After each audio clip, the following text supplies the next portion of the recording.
My grandmother lived near the stadium, 2 blocks, for 25 years and never once was tempted to set foot inside the Cathedral of Baseball. It was just another subway stop for her. But she wanted the best for me, and so she she took me to the place where they had the best. And surprisingly, because it was spring and near opening day, they had a glove, and it was attached to the hand of a mannequin in the window on Fifth Avenue. And so she goes in and she says to the first salesman she can find, who looks a little like the Fuller Brush Man in my memory, "I'll have that glove for my daughter." And my granddaughter. And the man said, "Well, madame, it's not for sale." And she said, he didn't know what he was dealing with here, Celia Zelda Fellenbaum. And she said, "No, I'll have that for my granddaughter." And no, it's not for sale. Well, we took the glove home. It was a Sammy Esposito model. I had no idea who Sammy Esposito was.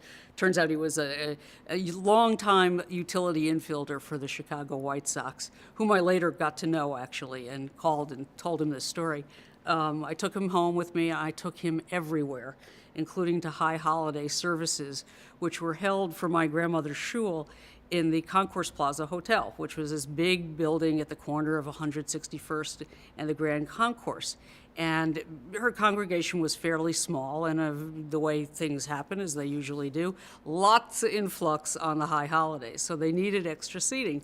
Well, this wonderful ballroom had an upstairs, like a balustrade, and all the women, it was a conservative synagogue, so the women sat upstairs.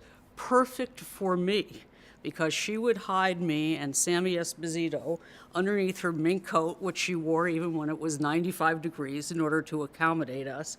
And I would wrap myself up in the beautiful velvet curtains and watch the game. You could see a little bit of green from between the outfield wall and where the subway train ran.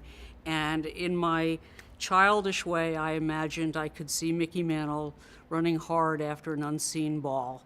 And if the transistor radio got a little too loud and the roar became a little too prominent, my grandmother would just pray louder to cover up my sins.